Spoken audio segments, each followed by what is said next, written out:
we're going to use the rational roots theorem to make a list of the possible rational zeros or roots of this polynomial. The way this works is we're going to find factors of the constant term, so factors of the last number, in this case factors of 12. So factors of 12 include 1 and 12, 2 and 6, and 3 and 4. So, and that's all of them. I'm going to then find the factors of the leading coefficient. Well, in this case, the leading coefficient is 1, and so the only factors of 1 are, of course, just 1.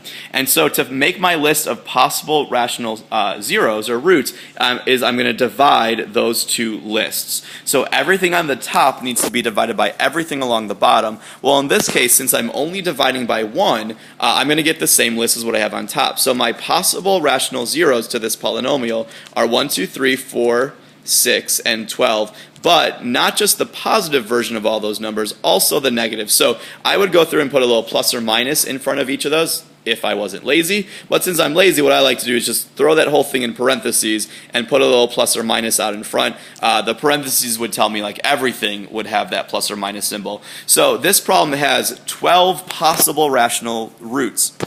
Well, the thing is, we know that this problem has 3 solutions. The highest exponent tells us how many solutions this has. So knowing that I have a list of 12 possibilities, but only 3 of them at most are going to work, we're going to have in a few minutes, or in a different video I should say, we're going to have to test those, but just picking one at random, I'm not going to have very good odds of checking them. But if there is a rational zero, it's going to be somewhere in that list. Let's take a look at one more example. This time we're going to generate a much bigger list because we're going to have a different leading coefficient. But once again, to make your list of possibilities, find the factors of your constant term. So the factors of 10 are 1 and 10, and 2 and 5, and that's all of them. And then the factors of your leading coefficient, this time we have a 4, are going to be 1, 2, and 4. And so what I need to do is divide those two lists. Everything along the top divided by everything along the bottom. All of those are going to indicate the possible rational zeros. Now, possible means maybe none of them are going to work. It's possible that none of them work, but if there is anything rational that's going to work as a zero, it's going to be in this list. So what I like to do is kind of pick one denominator to start with and then divide everything by that. So picking 1 as my denominator gets me the same list as what's in the top. So 1, 2, 5, and 10 are possibilities for rational zeros. Next up, let's take 2 as the denominator. Now, you don't want to include any repeats. So for example, 1 divided by 2 is a half. I don't have that in the list yet.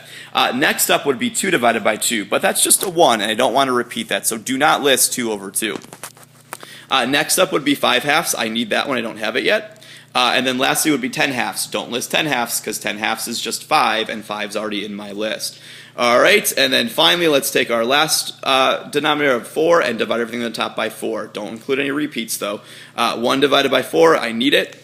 2/4, I have it. 5/4, I need it, and finally 10/4, I have that. So it turns out that this problem has 1, 2, 3, 4, 5, 6, 7, not 8 rational zeros, but in fact 16 because the plus or minus version of those numbers could be possibilities. So there are 16 possible rational zeros. I know this problem though only has 4 solutions, so I definitely have way too many. In the next video, we're going to look at how to eliminate the extra ones and just find the ones that we need.